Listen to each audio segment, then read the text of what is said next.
रब्बिश्रह ली सदरी व यस्सिर ली अमरी वहलुल उक़दतन मिन लिसानी यफ़क़हू क़ौली। सुनने में आया कि कोई ज़फ़रुल इस्लाम नाम का एक नया गद्दार पैदा हुआ है जो खा रहा है हिंदुस्तान की थाली में, और इस थाली में छेद नहीं कर रहा है, इस थाली में बैठकर पैखाना कर रहा है। वो गद्दार ये कह रहा है कि भारत में मुसलमानों का उत्पीड़न हो रहा है और जाके अपने कुवैत और सऊदी अरब के और गल्फ के अब्बाओं को बताएगा तो यहाँ पर वो लोग तूफान ला देंगे।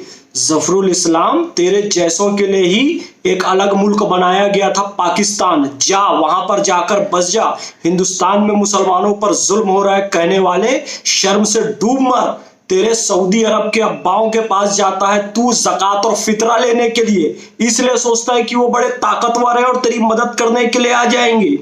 मुसलमानों के साथ यहाँ पर उत्पीड़न हो रहा है। अरे अपने यहाँ की छोटी छोटी बच्चियों को तू सऊदी शेखों को जो देता है ना, और तेरे जैसी विचारधारा के लोग देते हैं मुताह निकाह के नाम पर, उनका शोषण करवा, उनके दम पर ये कहता है कि उनसे शिकायत करेगा।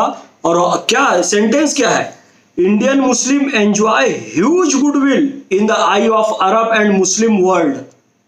वारे अरब वर्ल्ड और मुस्लिम वर्ल्ड के आंखों के तारे सितारे, और नाम क्या लिया उन आंखों के सितारों में कि एक जाकिर नायक जिसने इस्लाम की सेवाएं की।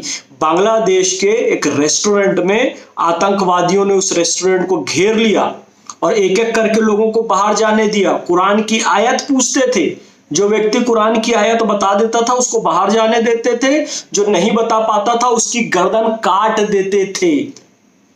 जब उन लोगों को पकड़ा गया और पूछा गया कि तुम ये सब क्यों कर रहे थे, तो उन्होंने कहा हमारे प्रेरणा स्रोत जाकिर नायक है। जिस जाकिर नायक की तारीफ कर रहा है कि अरब जगत की आंखों के सितारे हम भारत के मुस्लिम हैं, जिसमें जाकिर नायक सबसे बड़ा सितारा है, तो हम भारत के मुसलमान बोलना नहीं। तू आतंकवादी है, तू अकेला ज़फ़रुल इस्लाम, उसमें हमको मत गिनना, समझ गया। और अभी बताता हूं तेरे में और तेरे अरबी अब्बाओं में कितनी ताकत है। खाना काबा की सुरक्षा की जिम्मेदारी सऊदी अरब के पास है। जब 1979 में अब्दुल अल कहतानी नाम के एक शख्स ने खाना काबा पर कब्जा कर लिया था, तो तुम्हारे अरबी शेखों में दम नहीं था कि खाना काबा को छुड़वा ले। 14 दिन तक वो काबे को अपने कब्जे में करके रखा, 20 नवंबर से 4 दिसंबर 1979 तक। तब फ्रांस की सेना के पास गया था तुम्हारा अरबी अब्बा, तुम्हारे शेख जिनकी तू आंखों का तारा है, और फ्रांस से लेफ्टिनेंट पॉल बेरल अपनी टीम लेकर आए थे और खाना काबा को आजाद करवाया था, स्वतंत्र करवाया था। इतनी दम है तुम्हारे में, खाना काबा तक की तो सुरक्षा कर नहीं सकते और उनके पास जाएगा। जा बुला के ला, मारे हैं तेरे को उत्पीड़। अरे मैं तो पुलिस से कह रहा हूं, ये गद्दार, ये पता नहीं कितने ऐसे लोगों को पाला होगा, इसको इतना मारो इतना मारो इतना मारो कि जिंदगी भर ये जब भी बैतुल खला में जाए तो याद रखे कि हिंदुस्तान से गद्दारी करने का नतीजा क्या होता है। लाल कर दो इसकी तशरीफ मार मार के।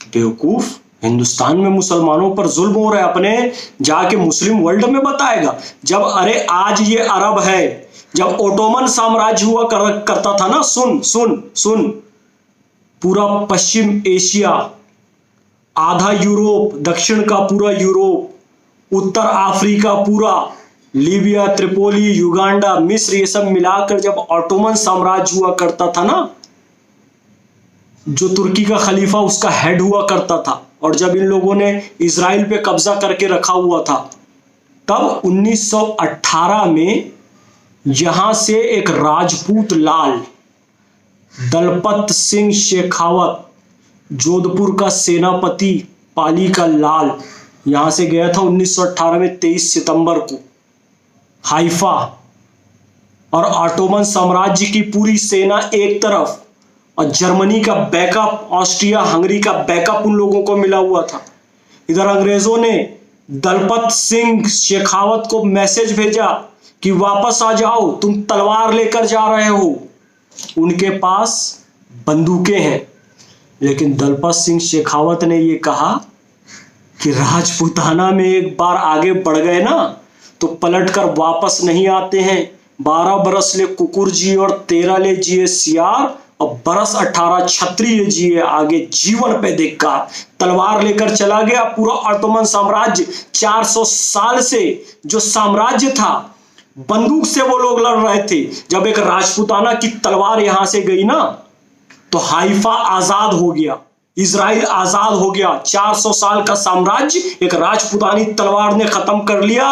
23 सितंबर 1918 का दिन हाइफा विजय दिवस, हाइफा चौक जो 3 मूर्ति चौक दिल्ली में है ना, जाकर देख लेना। वो तलवार लिए मेजर दलपत सिंह शेखावत आज भी खड़ा हुआ है तुम्हारी औकात बताने के लिए कि तुम्हारा पूरा ऑटोमन साम्राज्य अपनी तलवार से गिरा दिया। और उसका परिणाम ये हुआ कि 1924 आते आते 6 साल के अंदर उस राजपूतानी तलवार के कारण 6 साल के अंदर खुद मुस्तफा कमाल पाशा ने खलीफा का पद खत्म कर दिया और खलीफा को हटा दिया और तुर्की का आधुनिकीकरण किया। ये ताकत है, समझ गया हमारी तलवार की। अपने अब्बाओं को बुलाकर लाएगा, जा दम है तो बुलाकर ला ले। सारे इजराइल के इंजीनियर अरब में काम कर रहे हैं, उनके पास कोई साइंटिस्ट भी नहीं है अपना, है? अमेरिका से सेना उधार लेते हैं, फ्रांस से सेना उधार लेते हैं, इजराइल से इंजीनियर उधार लेकर आते हैं। और तुम जफरुल इस्लाम वहां ज़कात लेने के लिए अपनी झोली फैला के खड़े हो जाते हो, फितरा लेने के लिए, ईद की नमाज के पहले खड़े हो जाते हो वहां पे भीख मांगने के लिए, हिंदुस्तान का नाम बदनाम करते हो। सऊदी ज़कात फितरे पे पलने वाला सऊदी का पिल्ला, अरब शेखों का पिल्ला, गद्दार हिंदुस्तान का। भारत में मुसलमानों का परसिक्यूशन हो रहा है। अरे क्या परसिक्यूशन हो रहा है? अल्पसंख्यक आयोग है भारत में जिसका तू दिल्ली का अध्यक्ष है, ये परसिक्यूशन हो रहा है। मुसलमानों की एक भी संपत्ति इधर से उधर ना हो इसलिए वक्फ बोर्ड है, सेंट्रल वक्फ बोर्ड है, हर राज्य में वक्फ बोर्ड है मुसलमानों की संपत्ति को सुरक्षित रखने के लिए। कुरान सुरक्षित रहे, हदीस सुरक्षित रहे, इस्लामी शिक्षाएं सुरक्षित रहे, इसलिए मदरसा बोर्ड है। हज करने यहाँ के लोग ठीक से जा सके, सारी सुविधाएं मिल सके, इसलिए केंद्रीय हज कमेटी है, हर राज्य की हज कमेटी है। तमाम तरह के अल्पसंख्यक मंत्रालय राज्यों में, केंद्र में चल रहे हैं, आयोग चल रहे हैं। सीखो कमाओ योजना चल रही है, पढ़ो कमाओ योजना चल रही है, उस्ताद योजना चल रही है, नई रोशनी योजना चल रही है, नया सवेरा योजना चल रही है, पढ़ो परदेश योजना चल रही है, मौलाना आजाद प्रतिष्ठान चल रहा है। किसके लिए चल रहा है? ये मुसलमानों के लिए चल रहा है ना। दुनिया भर की तमाम सुविधाएं यहां पर मिली हुई है, तो यहां पर तुमको परसिक्यूशन दिखाई देता है। क्या परसिक्यूशन? इराक में शिया चैन से नहीं जी सकता, ईरान में सुन्नी चैन से नहीं जी सकता। सऊदी अरब जाओ, वहां सलातो सलाम फातिहा करने खड़े हो तो सऊदी शेख मारने को दौड़ाते हैं। हिंदुस्तान में सुन्नी हो, शिया हो, देवबंदी हो, बरेलवी हो, बोहरा हो, अहमदी हो, 72 फिरके इस्लाम के सारे सुरक्षित अपने अपने हिसाब से इबादत कर सकते हैं। नमाज तुम यहां पर पढ़ सकते हो। मस्जिदें सबसे ज्यादा सऊदी से ज्यादा भारत में है, मुसलमान सऊदी से ज्यादा, गल्फ से ज्यादा भारत में है। सारे फिरके सुरक्षित भारत में है। परसिक्यूशन यहां हो रहा है। करे परसिक्यूशन किसको बोलते हैं? इजराइल मारता है तुमको दौड़ा दौड़ा कर, वहां से बच्चियों की रोती हुई फोटो भेजते हो। भारत के प्रधानमंत्री बचा लो, इजराइल को कुछ बोलो, फिलिस्तीन और गाजा पट्टी में दौड़ा दौड़ा के मार रहा है तुम्हारे गल्फ कंट्री को। जिनके पास तू जाएगा शिकायत करने अपने अब्बा के पास, वो इजराइल उनको दौड़ा दौड़ा के मारता है, कुत्ते की तरह मारता है और तुम कुछ नहीं कर पाते हो। साले उनकी धमकी देगा हमको, भारत में रहकर भारत से गद्दारी करेगा, भाग वहां पे। परसिक्यूशन, परसिक्यूशन, परसिक्यूशन किसको बोलते हैं पता है? चाइना में नमाज नहीं पढ़ सकते तुम, कुरान शरीफ नहीं पढ़ सकते, टोपी नहीं लगा सकते, दाढ़ी नहीं लगा सकते, बर्मा से मार मार के भगा दिया गया। और परसिक्यूशन भारत में दिखाई दे रहा है तुझे, भारत में जहां मुसलमान सबसे ज्यादा सुरक्षित है। अरे शुक्राने की नमाज पढ़नी चाहिए मुसलमानों को कि भारत में पैदा किया।